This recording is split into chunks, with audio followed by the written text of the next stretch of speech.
Hi! The goal of this session is to understand what a good story is, as well as a basic introduction to the Invest guidelines to allow us to see how we can use it for story creation, as well as how we can drive predictability from our teams. Stories are what the digital product manager will bring to the product backlog refinement grooming, I know it's not a good word in England, grooming event. And essentially, a good story is sprint ready. And usually when we talk about stories, we talk about it in the form of a user story because we plan it with the user in mind. Now, I want to remind you that stories can also be job stories. They could also be situation stories. They could also be system stories, and of course, user stories. But bottom line, a story is a story is a story. And with the Invest characteristics, they might push us to refine stories 3, 4, maybe 5 times even to be able to get our stories exactly sprint ready. Now let's dive in and see exactly what this Invest guideline is. And according to this, good stories should be independent of others. They should be negotiable. They should be valuable, but from a user and customer perspective. And later on, we'll see that they should even be vertical to be able to have a vertical iteration within the sprint. They should be estimatable. They should be small, something that we could push in an iteration form or in a sprint, and they should be testable. And you'll see that not all stories will meet all of the above, but most sprint-ready good stories will meet most of these characteristics. So it's a great framework to be able to drive forward. Stories should be independent of one another, especially coming from a waterfall background where people are used to planning the exact work that they're going to do, where each subtask can't stand alone. We actually want stories to be independent of one another. So we can have separate builds for each story that don't depend on other stories in production. Now, will you have moments where you work really hard to try and make sure that stories are independent, but you just can't absolutely do that? Then fine. You will have moments where stories are dependent, but you want those to be an anomaly. You don't want them to be a constant way of functioning, so you end up in an entangled web, just like this little red agile project. But as an example, let's say I have 2 stories that I'm working on, and story number 2 cannot be completed until story number 1 finishes. And I've worked so hard and exhausted so many hours on trying to make them fully independent of one another, but I can't, then that just might be a nudge to make sure that I shouldn't split them. I should actually make them as one big story. But don't really sweat it at large, because instead of wasting so many hours trying to get this exactly perfect and exactly independent, sometimes the better option is just to see, you know what, maybe we should just hold off a day and then we can get both stories in. It's just a practice to get you in the way to be able to drive towards independence, but use your best judgment. A story should be negotiable. It shouldn't be something with detailed specifications of how to build it. As a reminder, a story is an outcome for your client. It's not a system requirement.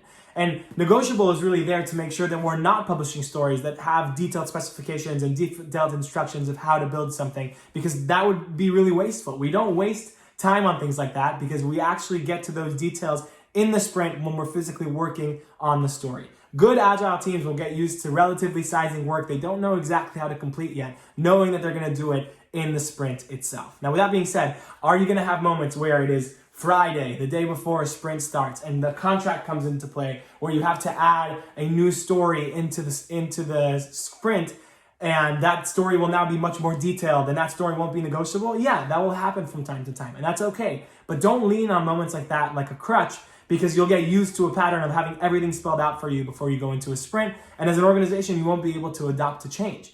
You want to get to a point where you tell your product teams what to do and let them surprise you with how they do it. Overall, this drives a process that let the organization really change and mesh to the surroundings and allows us to get to a point where we relatively size work we don't know exactly how to complete yet, and drives away from an order-taking culture that can ruin people's lives and allows our product teams to show their true potential.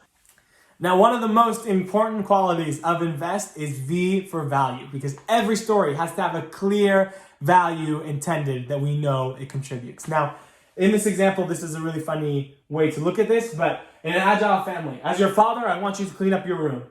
So that this is a good conversation, because it questions the intended value that this story adds, and if you can't answer that, then it's not a story.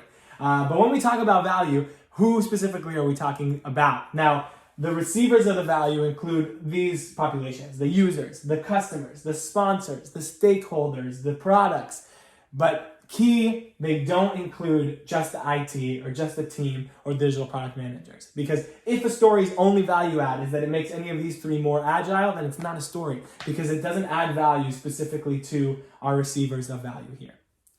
As you'll see later on, V, though it stands for value, can also later stand for vertical. Because first when you introduce a story, it might be way too big to be able to work on in a sprint. And you'll have your clear vision of how it'll be helpful for your clients and for your product. And through grooming, you'll slowly split it and make it smaller and smaller. And as you finally get to the point right before your sprint, you could finally push for a vertical slice or a vertical iteration. This will help you manage larger stories because it'll enable you to work on something in the first week of a sprint to introduce any unknowns and try and control for it.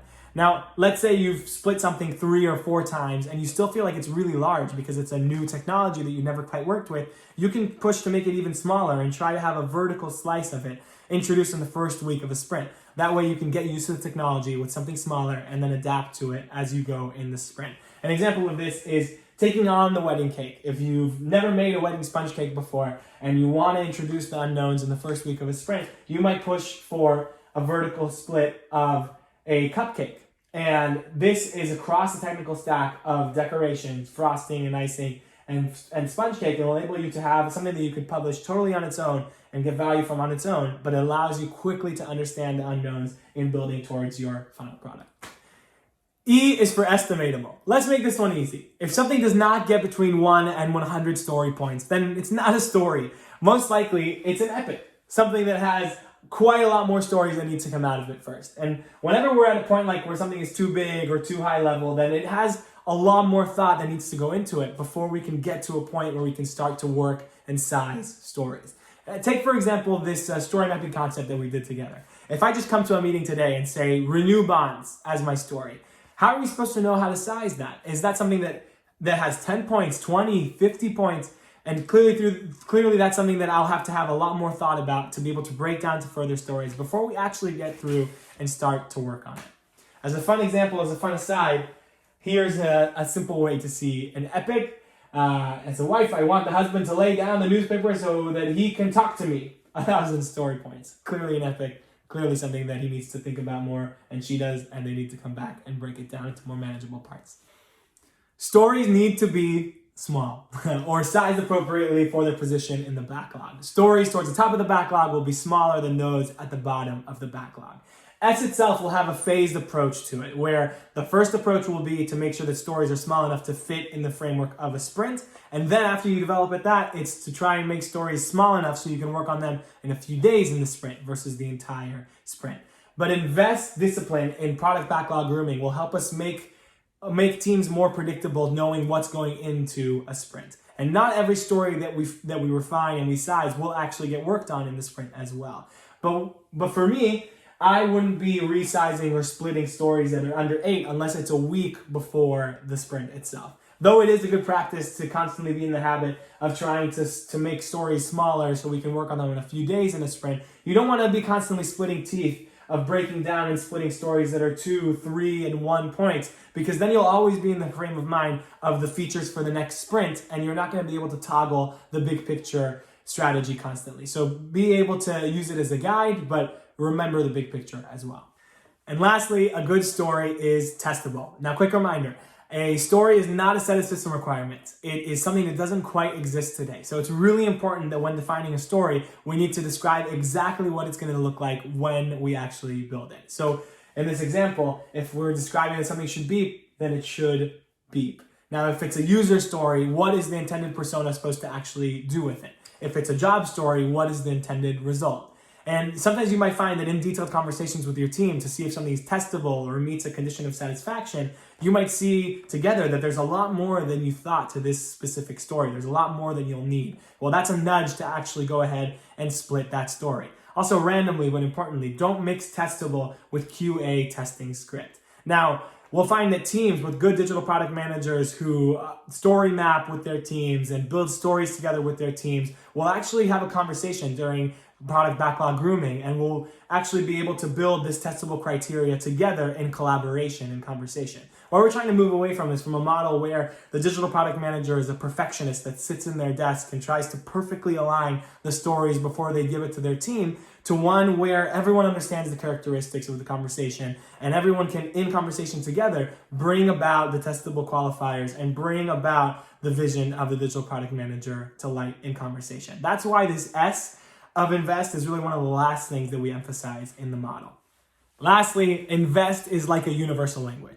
If you were to go to anybody's product backlog anywhere and you were not to see story points next to it, it means one of two things. A, the team doesn't know about it, or B, it's not estimatable. So it's clearly not going to make it into the next sprint and more planning needs to be done. Also, invest is a guideline to the approach. It's not a rigid map that everything needs to be fit into letter by letter. You see, if we make it to the end of a sprint and 80% of our stories can stand alone and can have an outcome, whereas 20% still need to be improved, then that's a great place to be. If we spend so much time wasted on trying to refine stories when we can instead leave it as is and move along, then that might actually be worth it. You see, in the company, we might waste way too much time trying to analyze exactly how to write it, when if you know the testable criteria and you know who will use it and you know what the intended outcome of stories are, then hallelujah. I find that sometimes when people don't understand the fundamentals, they look at this as like a rigid rule book, and then they see it as a thoughtless checklist, and they resort to not really thinking about this and seeing it as an impediment, which goes totally counter to what this is trying to achieve. So use this as a guideline, but ultimately don't let it stop you from thinking. Thank you.